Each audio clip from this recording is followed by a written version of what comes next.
Bab 62. Pada tanggal 3 April, Yuan Che akhirnya secara resmi mengumumkan rencananya untuk menangkap pengkhianat Yuan Yang. Pada malam hari yang sama, Yuan Yue mengikuti rencananya, dan dengan pasukannya yang sangat besar, lebih dari 200.000 orang, ia menuju kota Zhenhuang. Pada hari yang sama, pasukan pribadi Yuan Yang, pasukan Barat Daya, di bawah pimpinan beberapa perwira tinggi, bergegas kembali ke kota Zhenhuang melalui jalur air Barat Daya. Ia berhasil merebut kekuasaan dari Pangeran ke-17, Yuan Yi. Oleh karena itu, pasukan berkekuatan 150.000 lainnya jatuh di bawah kendali Yuan Yang. Dengan begitu, pergulatan kedua naga yang telah berlangsung lama akhirnya berhasil membunyikan genderang perang. Bahkan di awal, kekejaman perang sudah terlihat jelas. Untuk menghindari menghadapi metode yang sama yang digunakan Chu Qiao untuk menghancurkan tembok kastil sebelumnya, Yuan yang menyerah mempertahankan kastil. Sebagai gantinya, ia mengirim pasukan besar sejauh 15 km dari kastil. Ia memulai pertempuran langsung dengan Yuan Che dan Yuan Yue, yang saat ini jumlahnya lebih banyak darinya. Kenyataannya, Chu Qiao hanya membuat sejumlah kecil bahan peledak selama beberapa tahun terakhir tanpa memberitahu siapapun. Hal ini dilakukan untuk mencegah pengetahuan tentang persenjataan modern menyebar dan menyebabkan banyak korban. Dalam peperangan, orang-orang berjatuhan seperti daun, saat kawanan demi kawanan jatuh di padang rumput hijau yang segar. Trompet perang yang menyedihkan bergema di langit di atas langit, dan tanah tercium bau besi yang khas. Setiap hari setelah bilah pedang bersilangan, tim medis dari masing-masing pihak akan membawa tandu untuk menyelamatkan yang terluka. Tetapi pada akhirnya apa yang paling mereka lakukan bukanlah menyelamatkan nyawa, tetapi memberi mereka yang terluka parah satu serangan mematikan terakhir untuk mengakhiri penderitaan mereka. Bahkan bagi Chu Qiao yang telah melihat begitu banyak perang, itu tetap merupakan pemandangan yang menghancurkan hati. Dia telah bertanya secara pribadi kepada Yuan Yue sebelumnya apakah benar-benar perlu untuk melakukan perebutan kekuasaan yang berdarah seperti itu. Apakah benar-benar perlu bagi tentara Wei untuk mulai saling membunuh? Yuan Yue menatapnya dengan mata tegas dan tenang, memancarkan ketertarikan. Ia menjawab bahwa tidak mungkin untuk menghindari perang saudara. Bagaimanapun, Yuan yang telah berkuasa terlalu lama. Ia telah mengembangkan kekuatannya sendiri di istana dan bahkan telah menguasai begitu banyak pasukan. Dengan itu, mustahil baginya untuk tunduk kepada Yuan Che. Tidak hanya itu, tetapi karena Yuan Che dan Yuan Yue baru saja kembali ke tempat kejadian, hampir tidak mungkin untuk perlahan-lahan merebut kekuasaan dari Yuan Yang. Perang saudara tidak mungkin untuk dihindari, dan pada saat ini, dengan kematian Kaisar Wei yang disalahkan pada Yuan Yang dan berbagai bangsawan mulai menggerogoti pasukannya, ini adalah waktu yang tepat untuk perang saudara. Chu Qiao penasaran apakah Kaisar Wei benar-benar telah meninggal. Jika demikian, siapa yang melakukannya? Apakah Yuan Yang, Yuan Che, atau bahkan Yuan Yue? Pada akhirnya, dia tidak perlu bertanya, dan sebagai gantinya, dia sendiri yang diberitahu jawabannya. Itu benar-benar takdir. Salah satu dokter muda di apotek kekaisaran disuap dan membawa setumpuk bahan-bahan yang rusak. Secara kebetulan, beberapa hari kondisi kaisar memburuk, ia diam-diam memberitahu dokter kepercayaannya untuk mengubah formula obatnya. Selain itu, karena takut istana akan mengetahui kondisinya yang memburuk, ia memerintahkan agar tidak seorang pun mengetahui kesehatannya yang buruk. Yang lebih kebetulan lagi adalah bahwa salah satu bahan yang dibutuhkan ada dalam setumpuk bahan-bahan yang rusak.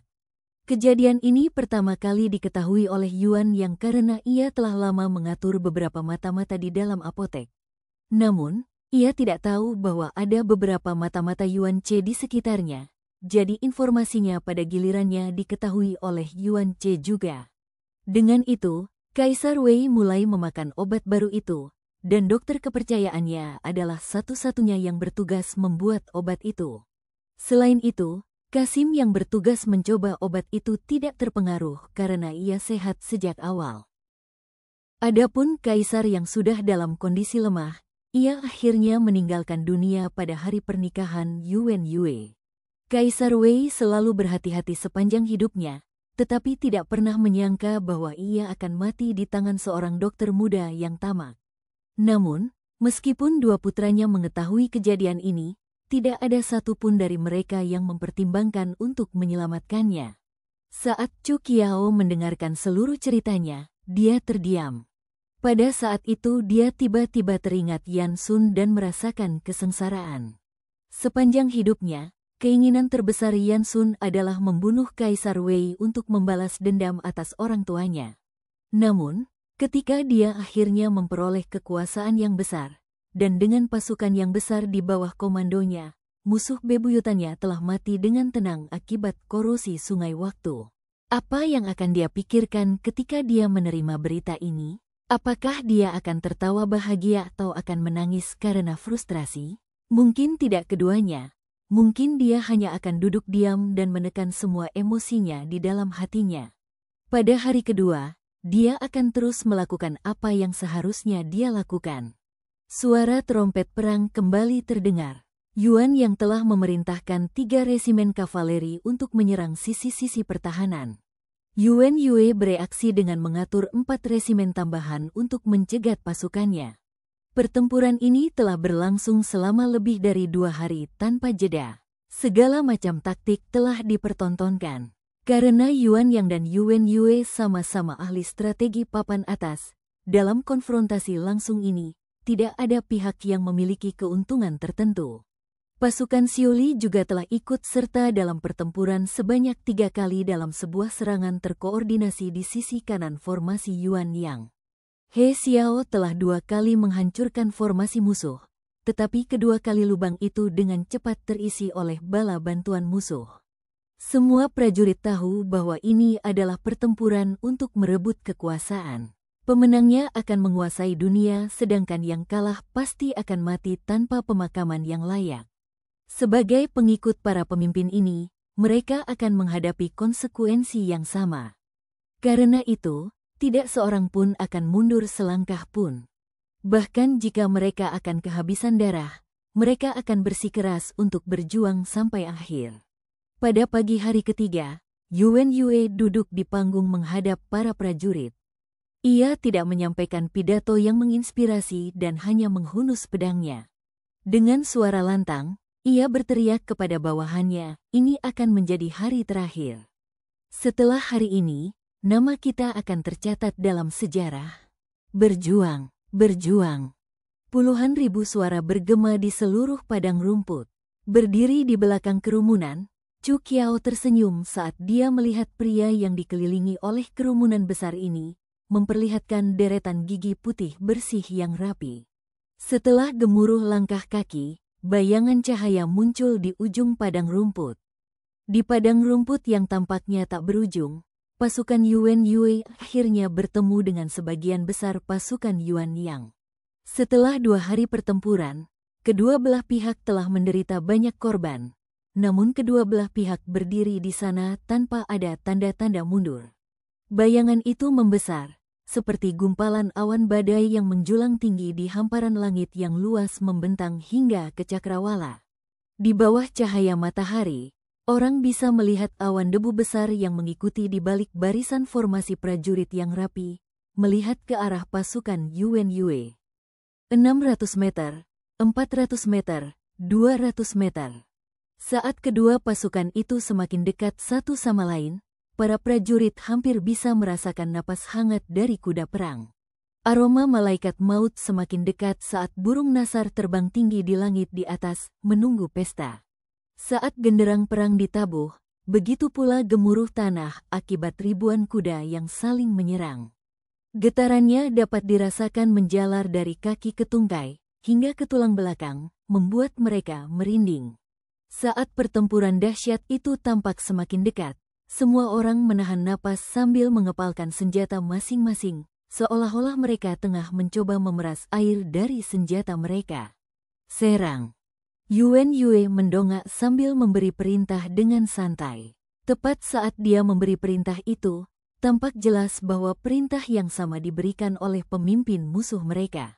Kavaleri dari barisan depan menghunus pedang mereka secara serempak, sementara suara desiran pedang yang keluar dari sarungnya dapat terdengar di seluruh padang rumput. Seolah-olah ada dewa yang baru saja bersin.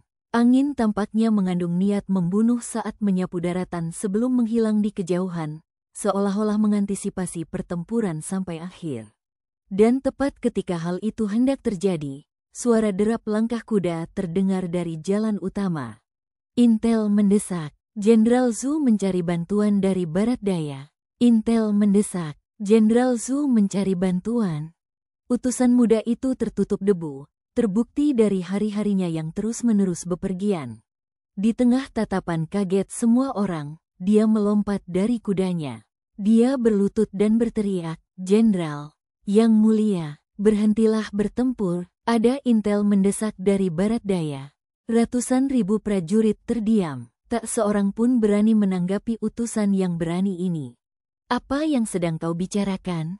kata sebuah suara rendah. Sebagai komandan wilayah barat daya, anak buah Yuan yang sebagian besar juga berasal dari sana. Dia tentu saja harus menanyakan tentang masalah ini, dan karena itu, dia melangkah maju dan menanyai utusan ini. "Yang mulia, selamatkan kami, yang mulia." Prajurit itu sangat gembira akhirnya melihat Yuan Yang, lalu melanjutkan, "Yan Sun telah memimpin lebih dari 400.000 prajurit untuk menyerbu, dan mereka telah memasuki wilayah kita. Hanya dalam 2 hari, ia telah menaklukkan 19 provinsi. Seluruh wilayah di barat daya telah rata dengan tanah." "Omong kosong." Yue Qi memegang pedangnya sambil menatap utusan itu dari atas kudanya. Yue Qi menyeringai sambil berkata, "Ada lebih dari 300.000 tentara yang ditempatkan di Yanming Pass. Bagaimana mungkin Yan Sun diam-diam memasuki wilayah Wei?" Mendengar itu, semua orang tersadar dari keterkejutan mereka dan setuju. Chu Qiao juga menahan keterkejutan yang ada di hatinya. Meskipun Kekaisaran Wei sedang dilanda perang saudara, semua peserta tahu tentang pentingnya jalur Yanming dan ancaman dari Yanbei. Baik Yuan Yang maupun Yuan Ce, mereka tidak berani memindahkan seorang pun prajurit dari jalur Yanming. Dengan benteng pertahanan seperti biasa, bagaimana mungkin Yan Sun berhasil menerobos dari jalur Yanming dan memasuki jantung Kekaisaran Wei? "Jenderal, yang ditembus Yanbei bukanlah Yanming Pass, melainkan Baisi Pass," seru utusan itu dengan sedih. Kekaisaran Liang sedang kacau. Nyonya Jingan mengumumkan kudeta saat menghubungi para pengikut lama Raja Jingan. Ia kemudian secara sepihak membuka Tang Nupas dan membiarkan pasukan Yanbei memasuki Kekaisaran Liang. Dengan itu, seluruh garnisun Kekaisaran Liang di wilayah Tenggara telah hancur. Bahkan, kelangsungan hidup Kekaisaran Liang sudah dipertaruhkan karena ibu kota mereka dibiarkan terekspos. Melalui Kekaisaran Liang, Yanbei, bersama dengan pasukan Song, menyerang Baisi Pass. Garnisun Baisi Pass semuanya telah dimobilisasi, dengan kurang dari 10.000 prajurit yang tersisa. Selain itu, Suar telah dihancurkan oleh mata-mata yang dikirim oleh Tuan Feng. Karena itu, hanya dalam 2 hari, seluruh wilayah barat daya telah ditaklukkan.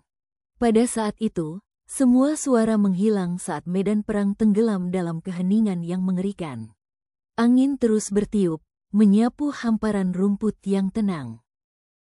Kalender Baijiang, tahun 882, tanggal 6 April. Sebuah pesan yang terdengar seperti lelucon buruk membuat semua orang terkesima.